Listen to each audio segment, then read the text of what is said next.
comment acheter et activer une carte eSIM sur son téléphone. C'est exactement ce qu'on va voir dans cette vidéo. J'ai mon téléphone juste ici et je vais te montrer de A à Z comment acheter et activer sa carte eSIM. Donc on est parti sur Google.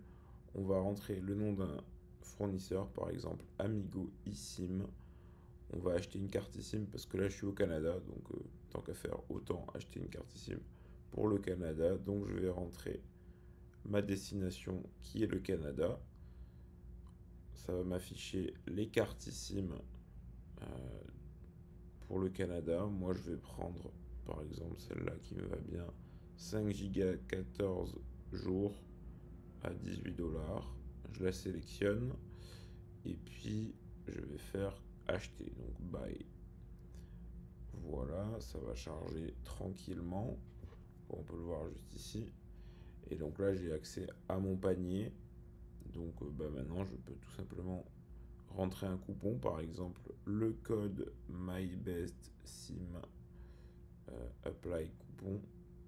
Ça devrait, voilà, un petit discount. Ça fait toujours plaisir. Ici, il faut rentrer ces informations.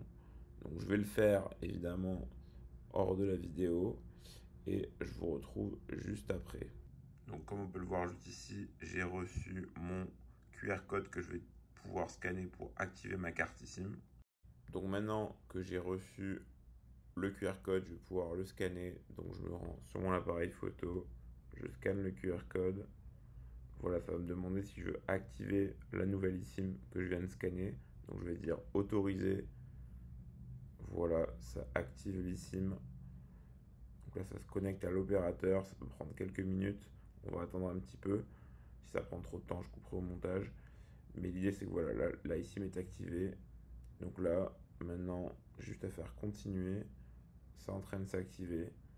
Et après, je vais avoir Internet partout dans le pays où j'ai commandé ma eSIM. Donc moi, en l'occurrence, ce sera le Canada. J'aurai 5 Go pendant 14 jours. Voilà, la configuration du forfait cellulaire est terminée. Donc là, la carte eSIM est activée. On peut le voir juste en haut à droite, à côté de l'icône Wi-Fi, que il y a tout simplement de la connexion de la carte eSIM, tout simplement. Si je fais OK, voilà maintenant, étiquette des forfaits. Donc choisissez une étiquette pour chacun des forfaits.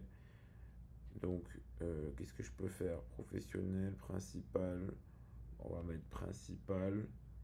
On va laisser ça. Et pour votre forfait connect, secondaire.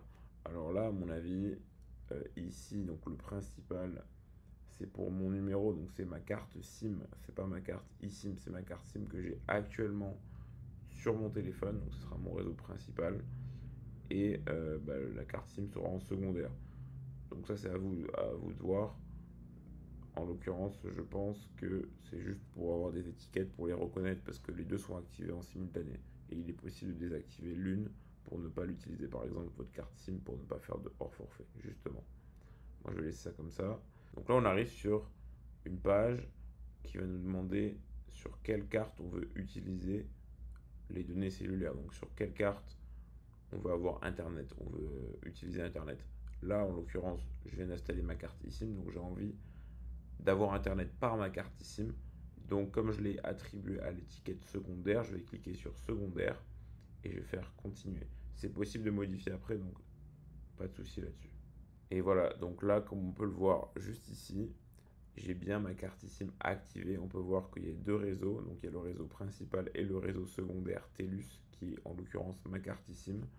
Donc on peut voir que j'ai bien Internet. Et d'ailleurs, si on va dans les paramètres, je pense que on peut aller voir dans données cellulaires.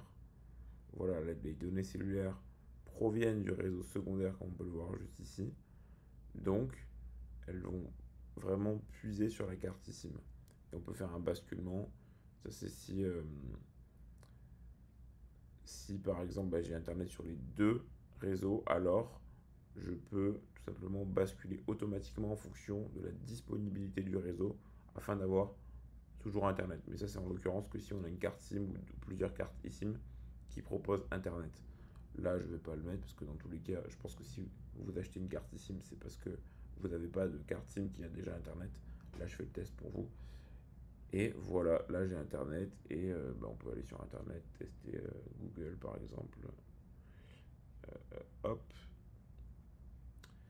Et d'ailleurs, donc je suis le créateur, le CEO de mybestsim.com qui est un comparateur de cartes SIM.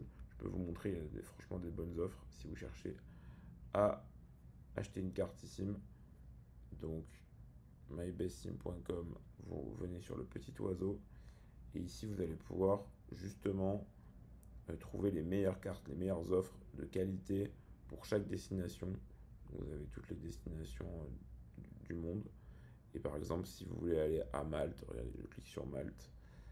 Et ici, vous allez retrouver donc, un comparatif détaillé des cartes SIM pour votre voyage à Malte. Vous pouvez trier par ce que vous voulez, par jour, par nombre d'internet, par fournisseur et par le prix. Et vous pouvez tout avoir, même des offres qui, euh, qui regroupent plusieurs pays, comme on peut le voir, une eSIM pour toute l'Europe, qui comporte 36 pays, 1 giga pendant un jour à moins d'1 euro. Donc franchement, il y a des très bonnes offres et on vous met un code promo à disposition quand on le peut pour un fournisseur. En l'occurrence, c'est indiqué ici, moins 10% pour micro eSIM. Donc voilà, je vous invite à aller y faire un tour. C'est assez intéressant si vous partez en voyage pour bénéficier des meilleures offres. Voilà, j'espère que cette vidéo vous aura plu, qu'elle vous aura apporté et que vous savez maintenant acheter et activer une carte SIM. C'est très rapide, c'est très simple et c'est surtout la meilleure manière d'avoir internet en voyage. Ça vous permet tout simplement d'économiser, de gagner du temps, d'être plus flexible, de moins se prendre la tête. Et en plus, il y a d'autres avantages comme tels que l'écologie, puisqu'il n'y a pas de carte en plastique pour la carte SIM. Bref, si cette vidéo vous a plu, n'hésitez pas à liker, à partager la vidéo.